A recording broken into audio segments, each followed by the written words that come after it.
Hi, friends. Welcome to the Spooky Files. If you're returning, thank you so much for coming back. And if you're new, welcome. I'm so glad to have you. I'm your host, Mary Ellen Quigley. This is where we dive into the paranormal, the unexplained, the I swear I saw something, but I don't want to admit it moments that we all have. Today's episode is called Glitches in the Human Experience. These aren't hauntings in the traditional sense. No ghosts, no shadow figures, no voices calling from the dark. These are the moments when reality just seems to slip.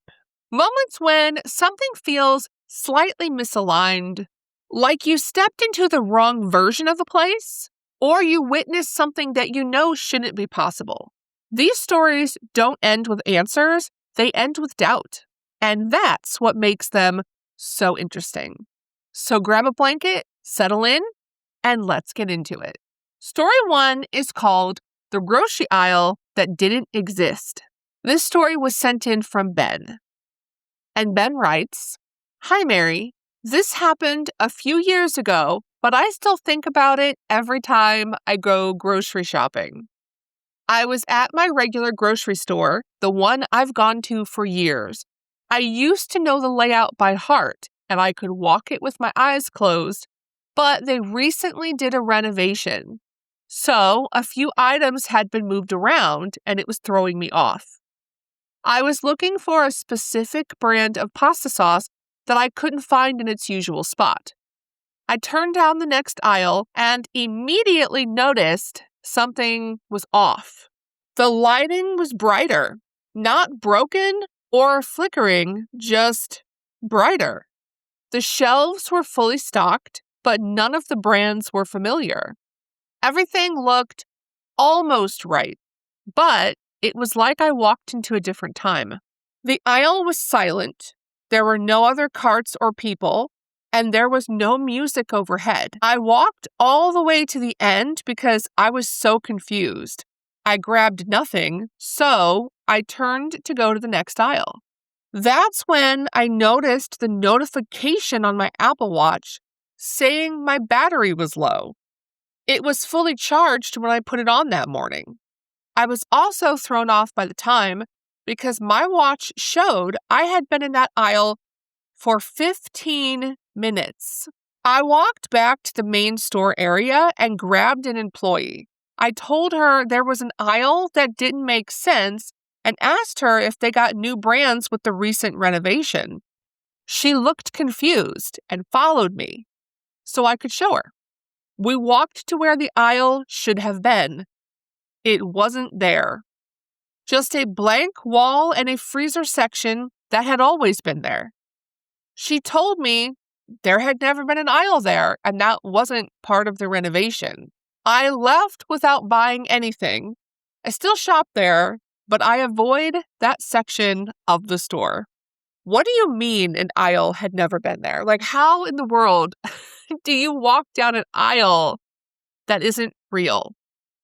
We're all guilty of wandering through stores on autopilot, but that experience would definitely freak me out. And the time gap of 15 minutes also doesn't make sense because it feels like time sped up when Ben walked into whatever that aisle was, like wherever he stepped into was on a different clock. What do you guys think happened? Do you think Ben time traveled, maybe went forward in time or backwards in time or parallel in time? Or was it just a glitch in the matrix? I would love to hear your thoughts on this one. All right, let's move on to the next one because this story is one that could happen to almost anyone, which is what made it so creepy in my opinion. And story 2 is called The Woman Who Walked Through My Car. This story comes from someone who wishes to remain anonymous.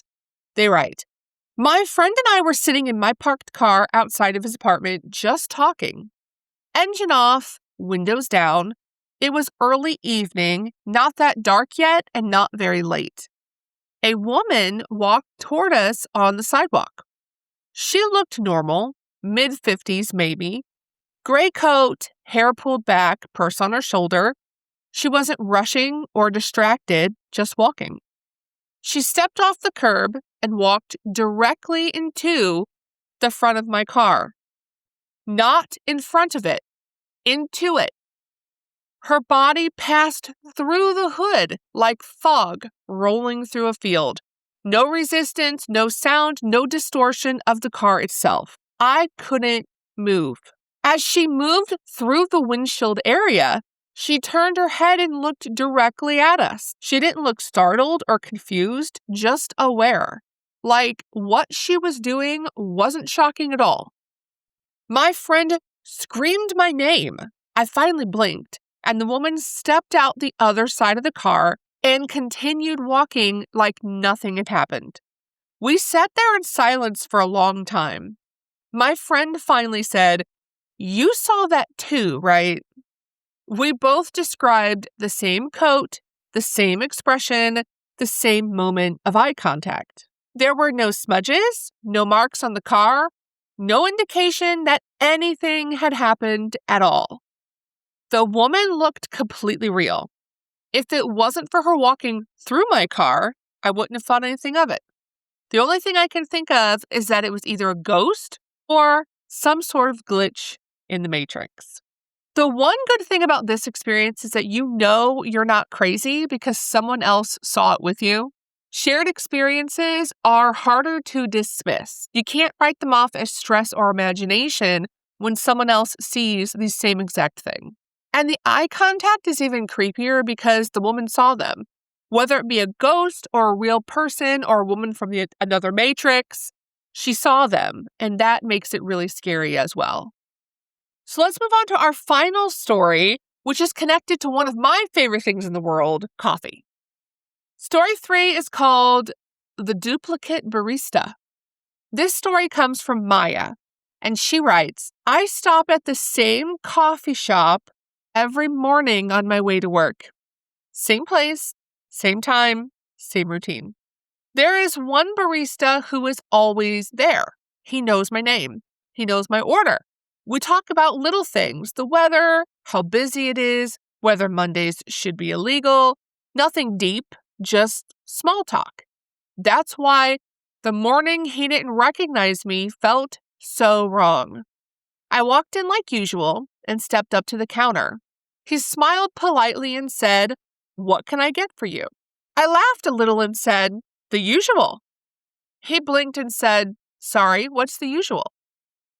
I thought he was joking, so I said my name. He typed it into the system and paused and said, 'Have you been here before?' That's when I felt my stomach drop.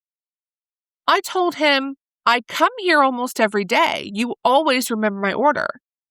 He looked genuinely confused, not defensive, just blank. He said, 'I don't think so.' I started asking questions because I was actually concerned about him. I asked things like, 'How long have you worked here? Are you sure you don't recognize me?' Each answer made it worse. He worked there for over a year. He worked mornings, and no, he had never seen me before. I stood there feeling embarrassed and oddly panicked, like I was insisting on a friendship that only existed in my head. I paid, took my drink, and sat down shaking. I kept watching him, waiting for recognition to kick in, but it never did. When I left, he smiled and said, 'Have a nice day,' like we were strangers. I didn't go back for almost a week. When I finally did, I braced myself before walking in. He looked up and said, 'Hey, the usual?' Like nothing had happened. I just stared at him. He laughed and said, 'You okay? You look like you saw a ghost.' I asked if he remembered me coming in earlier that week. He said, 'Yeah, of course. You always come in before work.' I didn't push it. I still go there, but every once in a while I get this awful feeling that one day I'll walk in and he won't know me again, and I won't know which version of him I'm talking to." This one genuinely confused me because my first logical thought was that maybe he was having some kind of medical episode, but the fact that he remembered everything else, just the day-to-day activity of the coffee shop, it's obviously not a medical episode. So it begs the question of, did she walk into a different timeline, like a different version of the Matrix, where in this version of reality, he didn't know her, or maybe this was a one-time stop to the coffee shop, not part of her daily routine. And that is really, really scary to think about And it makes me wonder if timelines overlapping is more common than we realize and we just don't notice it. Maybe the only reason she noticed is because it happened to someone that she was familiar with. But how many of us walk into a different timeline or a different version of reality and it's so mundane that we just don't pick up on it? It really makes you kind of think about all those daily interactions you have. And that brings us to the end of episode 7 of the Spooky Files, Glitches in the Human Experience. If you enjoyed this episode, please share it with a friend. Follow me on social media, leave a comment because I love hearing from all of you. If you have a story you'd like me to share on the podcast, you can send it to thespookyfilespodcast@gmail.com or send me a message on social media. I read every single email or message, and it helps build a community of people that don't just love the spooky stories, but also are looking for a safe space to talk about the things we don't always admit out loud. Make sure to follow or subscribe so you don't miss the next episode. If you're looking for more paranormal content, check out my other podcast, Hoosier Myths and Legends, where my sister and I talk about all things spooky from the state of Indiana. Until next time, stay curious, stay safe, and keep it spooky, my friends.